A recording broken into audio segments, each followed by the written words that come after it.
Hey, hopefully the wait wasn't too long, but hey, I'm back, and I'm gonna be giving you the part 2 to Godzilla vs. Superman. Oh, and if you're missing any context, please, I mean please, go watch part 1 of this if you want to understand the full thing. So without further ado, let's see what the Man of Steel can do against these big-ass lizards. And spanning all dimensions, it spreads an infinite barrier between all that lies without and the unguessable secrets that lie within. Now, for this next part, there are numbered dimensions, but what does that mean in this context? First is a point, second is a line, third is matter, fourth is time, fifth is imagination, and sixth is beyond even that. The fifth dimension is described as the lifeblood of the multiverse that flows through every plane of existence, with the sixth dimension being the highest plane of existence. The sixth dimension is where the multiverse was created and exists outside of creation.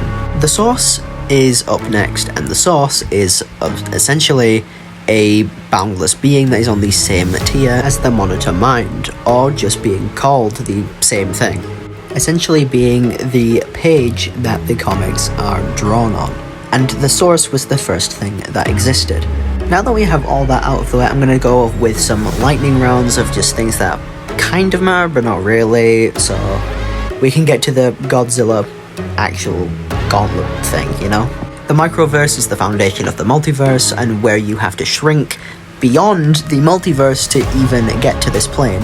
The only thing smaller than the microverse is the concept of zero, and the microverse is connected to the entire multiverse. The dark multiverse is essentially an evil counterpart for the normal multiverse, and everything inside of that normal multiverse is the opposite within the dark multiverse, along with being the same size as the normal multiverse. I think I've talked about Superman for long enough. Let's get him into the gauntlet now. But if you guys want a full scale on the DC cosmology, just ask and I'll make it.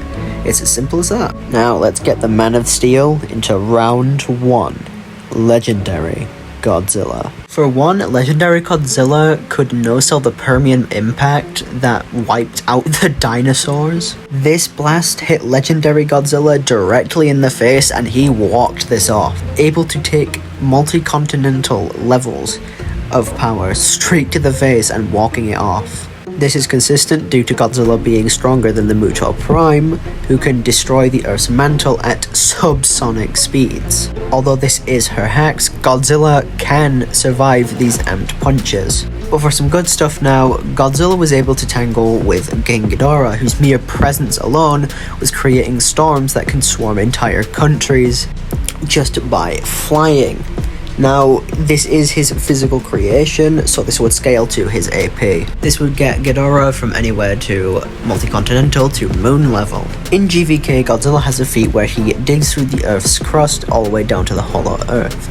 This would get him to island level if you ignore the fact that Godzilla's atomic breath destroy things up to the subatomic level, which in reality would mean that Legendary Godzilla is actually small planetary. This is impressive due to Mechagodzilla's proton scream, which is stated to be a couple thousand times more potent than the King of the Monsters' atomic breath. Even with his wasted energy from fighting Kong and drilling through the Earth, he still took Mechagodzilla's scream to the face and was blatantly okay.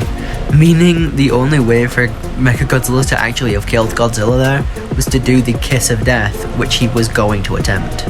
Match this with the fact that he was stalemating the beam for quite a bit, and being at 50% power, this is really, really impressive. Logically, a stronger Godzilla would be in those large planet to approaching dwarf star levels of AP and durability.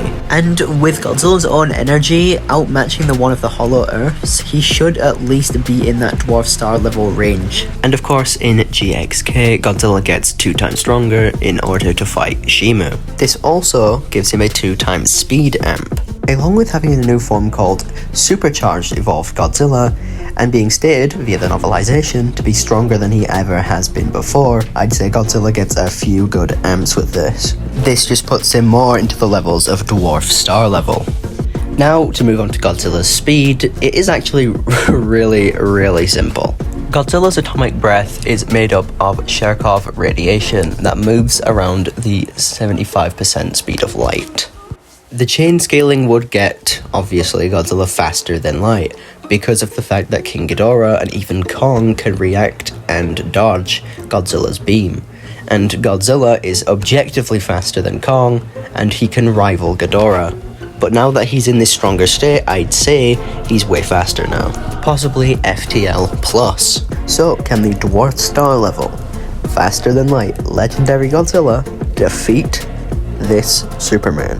And I know people are going to bring this up in the comments, and you guys have. I've seen your comments. I always read and always respond to them. I love you guys, but I'm going to explain why legendary Godzilla did not beat Superman in the crossover comic. Now, the comic is advertised as the canon MonsterVerse and the official DC universe. Yet you can't fit the crossover comic in the timeline of the MonsterVerse due to Skull Island still being there, which sunk, and Behemoth still having both of his tusks, which he lost in Dominion, and along with Kamatoz being uninjured. Oh, so you're probably thinking, it must be fitting before Godzilla vs. Kong, because there's no possible way, and that's Kong with his axe in the promotional material. Now that we got that out of the way, is it canon to the DC universe? Well, yes, but actually no. See, it is a random DC universe and not the main timeline. So no, legendary Godzilla is not in the universe with the outerversal scaling due to the contradictions within the timeline or the universe he happens to be in. First, Clark and Lois are not married, meaning this is a younger Superman, which hasn't been the case since the 90s.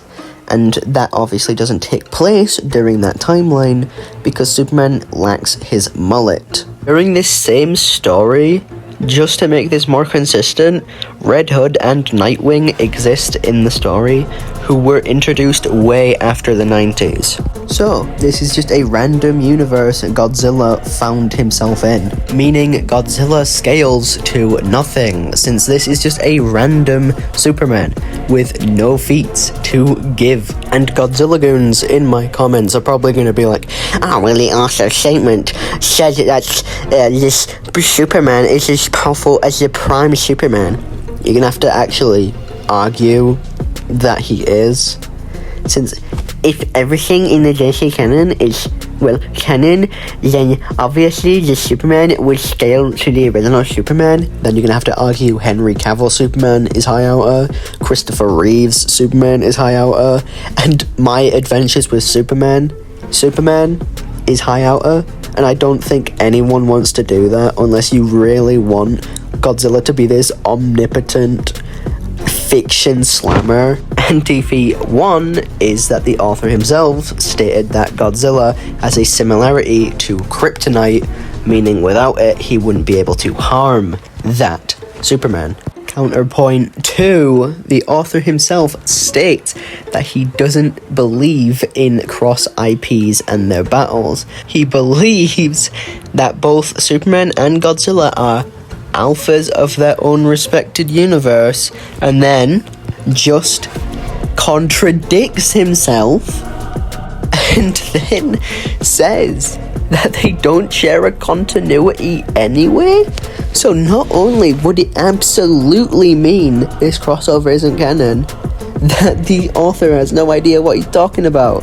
So you have no way of saying that this Godzilla could ever hope to tickle Superman. Superman wins round 1 with no to negative difficulty.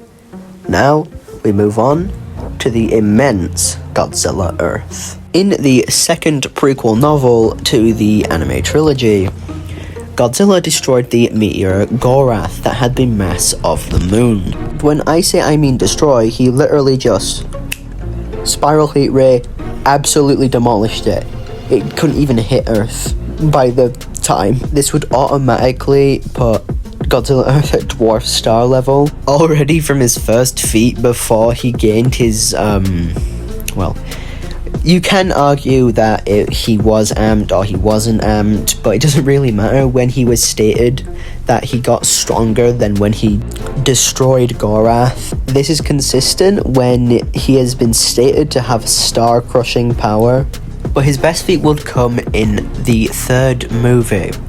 Ghidorah, the Planet Eater, or Godzilla, the Planet Eater, which doesn't make a lot of sense, but Godzilla Earth destroyed Ghidorah's black holes, which are actually black holes. And this was with his base atomic breath, which would make him about multi-solar system in AP. Earth also has his scarlet form, which is blatantly above his base. For travel speed, Earth is blatantly doo-doo cheeks because he took a day to get somewhere where the humans got in a couple of hours. But lucky for him, his atomic breath is confirmed to be a beam of light, so he should be at least light speed, if not faster than light with his higher forms. Unfortunately, now Earth is not beating Superman. Although he is way more impressive than legendary Godzilla, Superman can casually throw things heavier and can throw entire solar systems. So not only would his casual lifting strength be the same level as Earth's AP, he would also just speed blitz. Literally speed blitz. Like, Earth is so unbelievably slow, well, in terms of movement speed, that one punch is going to send him flying, then he's going to get slammed through 50 trillion suns before he can turn his head. Although he could react to some attacks, being faster than light and all, he is getting absolutely washed by the Man of Steel.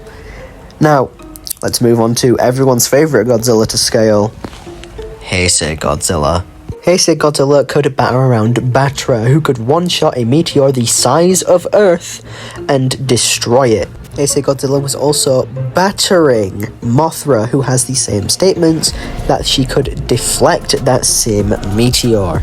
This would be dwarf star level, and there are statements of Godzilla being impervious to these attacks. As we all know, the cells of a being are weaker than the actual being itself. Now, when Godzilla defeated Biollante, her cells were thrown into space and came in contact with a black hole. That is how we know that Space Godzilla was created. And because Biollante is part plant, part Godzilla, Godzilla would obviously scale to what Space Godzilla has done. So that bumps up Heisei Godzilla to multi-solar system to galaxy level. Did I mention this was when he was weakened, and after he was fed an atomic submarine, he gained a few meters in height and then became 2,000 times stronger? Heisei goes on to fight and overpower Space Godzilla, who is stated to have limitless radiation, or have absorbed limitless radiation, which can be argued as hyperbole, but I don't think that's really true. It's even still consistently multi-galaxy level, because in the manga adaptation of the film, Space Godzilla illuminated the entire universe. Now here is why I think that Space Godzilla having infinite energy is consistent. In multiple guidebooks, it is stated that quite literally he is supposed to have infinite energy, and it is just really, really consistent. There are more statements of Space Godzilla's battlefield being infinite as well.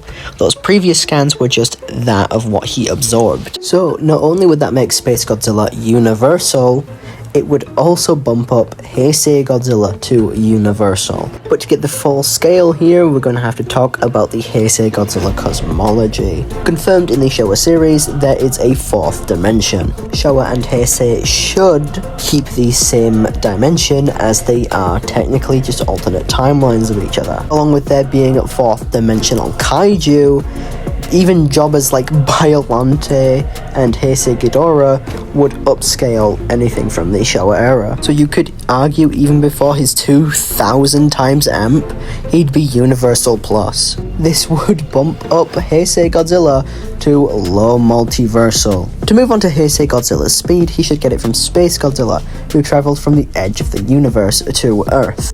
which is infinite. Crossing to the edge to Earth within an infinite distance in a finite amount of time qualifies for infinite speed. Space Godzilla can fight Mogira at these speeds, which would indicate infinite reaction speed as well. This is consistent with Heisei Godzilla being able to dodge and maneuver around Space Godzilla's crystals that beat him to Earth, giving Heisei Godzilla infinite reaction speed. Space Godzilla can also manipulate gravity, so the argument that this wouldn't count is completely shit-faced. And it doesn't stop there. As we know, Burning Godzilla is the strongest amp he has ever gotten, and that Godzilla does get stronger with each radiation amount he absorbs. And with every other amp he got being surpassed, this would be a 71 to 4000 degree amp. From the Nuke and Rodan, then he would go on to absorb Space Godzilla's energy. I shit you not. Base Heisei Godzilla had no problems or any side effects from absorbing infinite energy, but the amp on top of his burning form was the thing that made him go into meltdown mode. And a villain known as Destroyer, you might have heard of him, one-shot this Godzilla. And then over time, throughout the fight, he just got stronger and stronger, and even stronger than that. Eventually gaining the Spiral Heat Ray, which is blatantly stated to have infinite power. And some scans even say that it has infinite destructive power. Scans say with each fire of the beam, it gets infinitely stronger and stronger. And that beam defeated a stronger Destroyer than the one that one-shotted the previous Burning Godzilla. The reason I was talking about Burning Godzilla so much is because I'm going to be going on more about just base Heisei. So whatever I talk about now will be automatically upscaled by Burning Godzilla. So Space Godzilla transcends the laws of physics. Like how the Heisei universe is a 4D construct, you can get Space Godzilla and then Heisei Godzilla to 5th dimensional, aka low complex multiversal. Space Godzilla can also create supergravity, which is super dimensional in nature. This would support 4th dimensional, or at least universal. And since we scaled the cosmology to low multiversal in a previous segment, that would mean this is 5th dimensional. And even if you don't believe that, even Showa Ghidorah has 5D scaling, because Showa Ghidorah has been stated to be relative to Space Godzilla's. So with that chain scaling out of the way, Heisei Godzilla should be at least infinite 5D. And due to the 5D scaling, Heisei Godzilla would automatically have immeasurable speed. I don't know if you guys know this, but light speed in the Godzilla franchise, like it is in DC, would be immeasurable, since going faster than the speed of light, like Mothra Leo can, would be going past linear time. So the speed of light will exceed the speed of time, making Mothra Leo's casual speed time travel, then giving Heisei Godzilla immeasurable speed. To make this even better, Space Godzilla travels at the speed of light, making him also immeasurable, making it even more consistent that Heisei Godzilla has immeasurable speed. And likely far faster, as we know that Space Godzilla's crystals beat him to Earth, and Heisei Godzilla can react to them. To wrap up on Heisei Godzilla, he should be low complex multiversal, or 5D, with immeasurable speed. Now, since we've had such a large gap in power between Godzillas, can the Man of Steel defeat the immense Heisei Godzilla? Now, as we know from Goku vs. Superman, low complex beings like Goku and Heisei Godzilla will not be a problem for him, since Superman just has a higher dimensionality and just way larger AP as well. Like Heisei Godzilla, Superman has infinite power or infinite strength, so he's got that, along with being able to lift abstract concepts and hold black holes.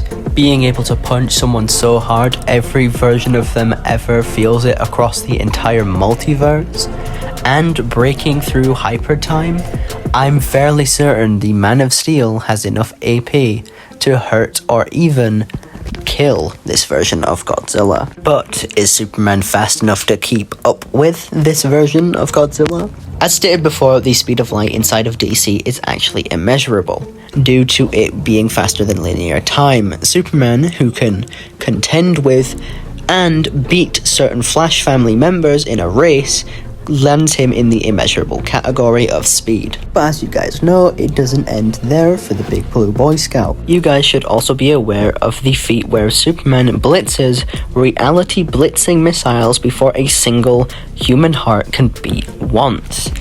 Now, if his previous speed was immeasurable, this would put Clark into the incalculable levels of speed. And if Clark really needed it, he could just sun dip himself and move faster than imagination, which I don't really want to explain here since I just went over the DC cosmology in part 1. Now let's get into the more infamous of the Godzillas, starting with Godzilla in Hell.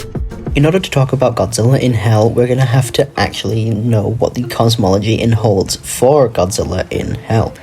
Now, as we know, the God Mountain is the ruler of the multiverse. We know via author statement that every IDW Godzilla was created by the God Mountain. Using this, we know there are infinite dimensions, infinite-sized universes, and multiple timelines. Now, I won't go too deep into the ramifications of that, but I will tell you that the author has said that his multiverse is infinite. To back this up, here is a cosmology that is officially drawn of the God Mountain and the infinite multiverse. We see in the scan that the God Mountain views all of the infinite multiverse as a finite construct, along with heaven and hell transcending it, not just on a spatial level, but also a mathematical level, meaning that God Mountain is 5D, low complex multiversal. The God Mountain is also infinite in power. This would bump up the God Mountain to infinite 5D. That would also chain scale Godzilla in Hell to infinite 5D. So to wrap up on Godzilla in Hell, he can also destroy his entire cosmology. Godzilla in Hell should have infinite speed, as he is able to walk from one plane of hell to another, and these planes are all infinite. So walking from one end to another of an infinite dimension within the macrocosm of hell would obviously give you infinite speed. So Godzilla in Hell should be low complex multiversal with infinite speed. And as we know from Heisei Godzilla, this is not enough to defeat the Man of Steel. Go to the Heisei segment to understand my reasoning why Superman will beat Godzilla in Hell. But for a TLDR, although Godzilla in Hell would be more powerful, in quotation marks here, than Heisei Godzilla, if not equal to him, right? But immeasurable and infinite are very different, and Heisei Godzilla is a lot faster than Godzilla in Hell. Simply put, it's the same outcome as Heisei versus Superman, but this time Heisei is a little slower. Now, this is the end of part 2. I hope you guys enjoyed the video, and you guys want to like, subscribe, and maybe share the video so that I can reach more people and get more videos under my belt so I can push myself to explain more cosmologies and matchups. So the final video will be Superman versus Marvel Godzilla. Until then, I'm Chili, I've got silly, and I'll see you in the next one.